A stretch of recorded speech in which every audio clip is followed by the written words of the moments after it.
Hello students, ITI के plus point के YouTube channel पर आप लोगों का हार्दिक स्वागत है।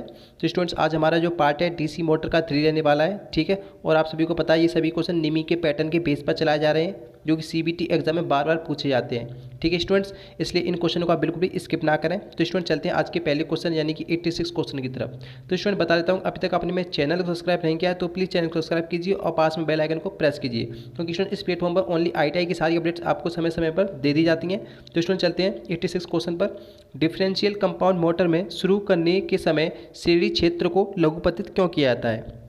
जी हाँ, जो डिफरेंशियल कंपाउंड मोटर होती हैं उसको शुरू करने से के समय यानी कि स्टार्टिंग के समय सीरीज फील्ड को शॉर्ट सर्किट कर देते हैं। क्यों करते हैं? ऑप्शन ए, प्रारंभिक धारा को कम करने के लिए। ऑप्शन बी, मोटर की गति बढ़ाने के लिए। ऑप्शन सी, मोटर की गति को कम करने के लिए। ऑप्शन डी, रोटेशन की उचित दिशा बनाए रखने के लिए। तो बताइए स्टूडेंट्स, यहाँ पे राइट आंसर क्या हो जाएगा?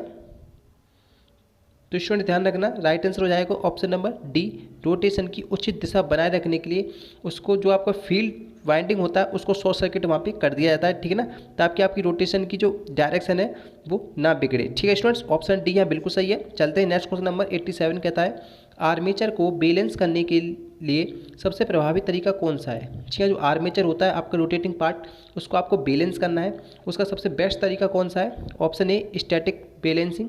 Option B, dynamic balancing. Option C, counter संतुलन के साथ संलग्न। ऑप्शन डी, सीसा भार संतुलन के साथ प्लग किया गया। तो बताइए स्टूडेंट्स, यहाँ पे राइट आंसर क्या हो जाएगा? तो स्टूडेंट ध्यान रखना, आर्मेचर को आपको बैलेंस करना है तो सबसे बेस्ट बैलेंस होता है डायनेमिक बैलेंस, ठीक है ना, जिसको हिंदी में गतिक के नाम से भी जाना जाता है, ठीक है। ऑप्शन बी यहाँ बिल्कुल सही है। चलते हैं नेक्स्ट क्वेश्चन नंबर 88 कहता है, डीसी स्टार्टर्स का प्रतिरोध को शुरू करने के लिए किस सामग्री का उपयोग किया जाता है? जी हाँ, जो डीसी स्टार्टर्स होते हैं उसके रेजिस्टेंस को आपको शुरू करने से पहले किस सामग्री का यूज़ किया जाता है, यानी कौन सा रेजिस्टेंस बनाया जाता है स्टूडेंट्स, वो कौन सी सामग्री का बनाया जाता है? Option A, eureka. Option B, nichrome. Option C, manganin. Option D, constantan. तो बताइए स्टूडेंट्स, यहाँ पे राइट आंसर क्या हो जाएगा? तो स्टूडेंट्स ध्यान रखना, ऑप्शन ए है बिल्कुल सही है, यूरेका, ठीक है स्टूडेंट। एक बात बता देता हूँ, प्रतिरोध क्या करता है स्टूडेंट्स? आई यानी कि करंट का क्या करता है? अपोज करता है। तो सिंपल सी बात है, ये सभी क्या है स्टूडेंट्स? हीटिंग एलिमेंट है, चारों के चारों, ठीक है ना, जो कि हाईली हीटिंग एलिमेंट के रूप में इनका यूज़ किया जाता है, ठीक है। जैसे कि आपका नाइक्रोम हो गया, जो कि डोमेस्टिक एप्लायंसेस में इसका प्रयोग किया जाता है, जैसे कि हीटर में, ठीक है। तो स्टूडेंट यहाँ बिल्कुल ए ऑप्शन सही है, यूरेका, ठीक है। चलते हैं नेक्स्ट क्वेश्चन नंबर 89 कहता है, किसी डीसी कंपाउंड मोटर को अलग अलग लोड पर नियत गति से संचालित किया सकता है ना? ऐसी कौन सी मोटर है जिसको अलग अलग लोड पर कंटिन्यूस स्पीड से हम ऑपरेट कर सकते हैं? Option A, differential long shunt motor. Option B, संचयी लंबी शंट मोटर। ऑप्शन सी, विभेदिक लघु शंट मोटर। ऑप्शन डी, संचयी लघु शंट। तो बताइए स्टूडेंट्स, यहाँ पे राइट आंसर क्या हो जाएगा? तो स्टूडेंट ध्यान रखना, ऑप्शन बी है बिल्कुल सही है, कम्युलेटिव संचयी लंबे शंट, ठीक है। ऑप्शन बी है बिल्कुल सही है। तो चलते हैं नेक्स्ट क्वेश्चन नंबर 19 कहता है, डीसी शंट मोटर के साथ 3 पॉइंट स्टार्टर में नो वोल्ट कॉइल कैसे जोड़ा होता है? ठीक है, जो नो वोल्ट कॉइल होता है जिसको हम एनवीसी के नाम से जानते हैं, वो कैसे जुड़ी रहती है? ऑप्शन ए, सीधी आपूर्ति के साथ जुड़ा हुआ रहता है। ऑप्शन बी, आर्मेचर के साथ सीरीज में जुड़ा होता है। ऑप्शन सी, आर्मेचर के साथ समांतर में जुड़ा होता है। ऑप्शन डी, शंट फील्ड के साथ सीरीज में जुड़ा होता है। तो बताइए स्टूडेंट्स, यहाँ पे राइट आंसर क्या हो जाएगा? तो स्टूडेंट ध्यान रखना, यहाँ पे राइट आंसर हो जाएगा option number D, shunt field के साथ उसको कहाँ जोड़ देते हैं? सीरीज में जोड़ देते हैं, ठीक है स्टूडेंट्स। चलते हैं नेक्स्ट क्वेश्चन नंबर 91 कहता है, किस प्रकार की आर्मेचर वाइंडिंग का चित्र दिखाया गया है? जी हाँ, आपके सामने एक आर्मेचर वाइंडिंग दिखाई गई है, ठीक है। ये किस प्रकार की वाइंडिंग को बताते हैं? Option A, duplex lap binding. Option B, triplex lap binding. Option C, simplex lap binding. Option D, quadruplex lap binding. तो बताइए स्टूडेंट्स, ये कौन सी बाइंडिंग्स हैं? तो स्टूडेंट्स आप सभी को दिख रहे होंगे, ठीक है ना। ऑप्शन ए बिल्कुल सही है, डुप्लेक्स लैप बाइंडिंग है, ठीक है ना। इसका जो एक टर्न्स है दूसरे टर्न्स के साथ लगा रहता है, ठीक है, फिर उस टर्न से उसी नेक्स्ट टर्न को निकाला जाता है। तो ये कौन सी स्टूडेंट? डुप्लेक्स लैप बाइंडिंग है, ठीक है। ऑप्शन ए बिल्कुल सही है।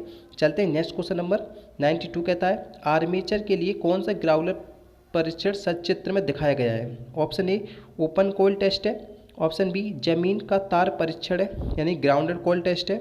ऑप्शन सी, लघुपतित कुंडलन परीक्षण है। Option D, shorted commutator test है।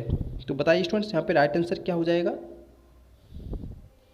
तो स्टूडेंट ध्यान रखना, इसका राइट आंसर हो जाएगा ऑप्शन नंबर ए, ठीक है ना, ओपन कोयल टेस्ट यहाँ पे किया जा रहा है, ठीक है ना। जिसको स्टूडेंट जो बाहरी ग्राउंड होता है उसके मध्य में आपका आर्मेचर का जो पार्ट होता है रोटेटिंग, उसको मध्य में रखा जाता है। ठीक है, पिछली वीडियो मैंने आपको बताया होगा, जो स्टूडेंट आपको आई बटन में यहाँ पे दिख रही होगी वीडियो, वहाँ से आके उस वीडियो कंप्लीट देख सकते हैं। चलते हैं नेक्स्ट क्वेश्चन नंबर 93 कहता है डीसी मोटर में सामान्य से ऊपर और नीचे दोनों गति प्राप्त करने के लिए कौन सा कंट्रोल मेथड यूज़ करते हैं। ठीक है स्टूडेंट्स, कौन सा कंट्रोल मेथड है वो? ऑप्शन ए क्षेत्र नियंत्रण विधि, ऑप्शन बी आर्मेचर नियंत्रण विधि, ऑप्शन सी टैप फील्ड गति नियंत्रण विधि, ऑप्शन डी वाट लियोनार्ड गति नियंत्रण। तो बताइए स्टूडेंट्स यहाँ पे राइट आंसर क्या हो जाएगा? तो स्टूडेंट्स ध्यान रखना, जो सामान्य से ऊपर और सामान्य से नीचे यानी कि दोनों गति प्राप्त कर लेती है, वो कौन सा मेथड सबसे बेस्ट है? वो है वाट लियोनार्ड मेथड। ठीक है स्टूडेंट्स, ऑप्शन डी यहाँ बिल्कुल सही है। चलते हैं नेक्स्ट क्वेश्चन नंबर 94 कहता है कम्यूटेटर क्यों तेज चमक उत्पन्न कर रहा है। ठीक है, जो स्टूडेंट आपका कम्यूटेटर होता है, जो कि स्टूडेंट आपके ब्रुशेस के पास लगा रहता है, तो ये वहाँ पे चमक है ना तेज उत्पन्न कर रहा है। क्या कारण है उसका? ऑप्शन ए ब्रुश की गलत स्थिति है, ऑप्शन बी गलत फील्ड कनेक्शन है, ऑप्शन सी घूर्णन की गलत दिशा है, ऑप्शन डी गलत आर्मेचर कनेक्शन है। तो बताइए स्टूडेंट्स यहाँ पे राइट आंसर क्या हो जाएगा? तो स्टूडेंट्स ध्यान रखना, यदि आपका कंप्यूटर कुछ ज़्यादा ही स्पीड से यानी कि तेज़ चमक रहा है तो वहाँ पे ब्रुशों की गलत स्थिति होगी। ठीक है ना, ये ऑप्शन यहाँ बिल्कुल सही है, ब्रुश की गलत स्थिति के कारण वह कंप्यूटर तेज़ चमक रहा है। ठीक है स्टूडेंट्स, चलते हैं नेक्स्ट क्वेश्चन नंबर 95 कहता है चल रही डीसी मोटर में प्रेरित ईएमएफ की क्रिया क्या है। जी हाँ, यदि आपकी डीसी मोटर चल रही है तो उसमें एक इंड्यूस्ड प्रेरित ईएमएफ होगा।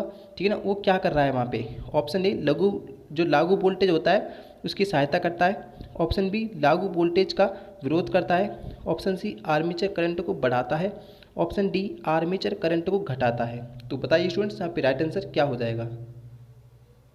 तो स्टूडेंट ध्यान रखना, यदि आपकी मोटर जो डीसी मोटर है वो चल रही है यानी कि रनिंग कंडीशन में, ठीक है ना, तो वहाँ पे जो प्रेरित ईएमएफ है वो हमेशा जो अप्लाई वोल्टेज का है ना विरोध करेगा। ठीक है, जो ईएमएफ होता है और आपको जो अप्लाई वोल्टेज होता है वो उसके क्या करता है स्टूडेंट्स? अपोज करता है। ठीक है ना, ऑप्शन बी यहाँ बिल्कुल सही है। ठीक है, चलते हैं नेक्स्ट क्वेश्चन नंबर 96 कहता है यह किस मोटर की विशेषता है। जी हाँ, आपको एक कर्व दिखाया गया है जो कि स्टूडेंट्स टॉर्क और लोड के बीच में है। ये कौन सी मोटर का कैरेक्टरिस्टिक्स है बताइए? सीरीज मोटर की है, शंट मोटर की है, संचय यौगिक मोटर की है या विभेदक यौगिक मोटर की है। तो बताइए स्टूडेंट्स राइट आंसर क्या हो जाएगा?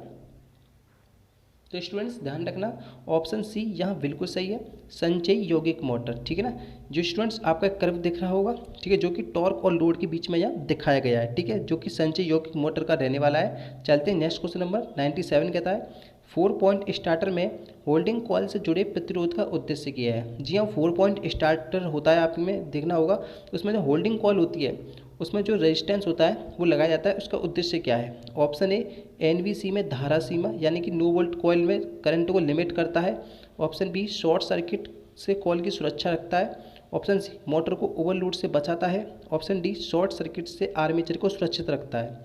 तो बताइए स्टूडेंट्स राइट आंसर क्या हो जाएगा? तो स्टूडेंट ध्यान रखना, जो होल्डिंग कॉइल की सीरीज में रेजिस्टेंस जुड़ा होता है वो को एनवीसी जो कॉइल होती है उसमें से करंट फ्लो होती है उसको क्या लिमिट करता है। ठीक है ना, कौन?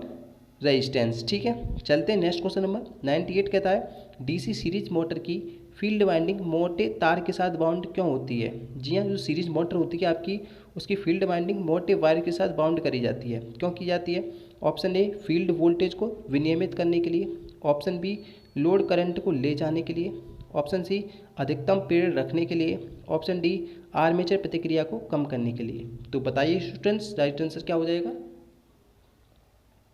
तो स्टूडेंट ध्यान रखना, जो लोड करंट होती है आपकी आईएल उसको वहाँ ले जाने के लिए वहाँ पे मोटे तार बाइंडिंग का यूज़ किया जाता है। ठीक है, ऑप्शन बी यहाँ बिल्कुल सही है। चलते हैं नेक्स्ट क्वेश्चन नंबर 99 कहता है डीसी सीरीज मोटर का गति नियंत्रण किस प्रकार का है। जी हाँ, आपको एक सर्किट दिखाया गया है डीसी मोटर का, ठीक है, जो कि सीरीज मोटर है, उसका जो गति नियंत्रण किस प्रकार का दिख रहा है आपको?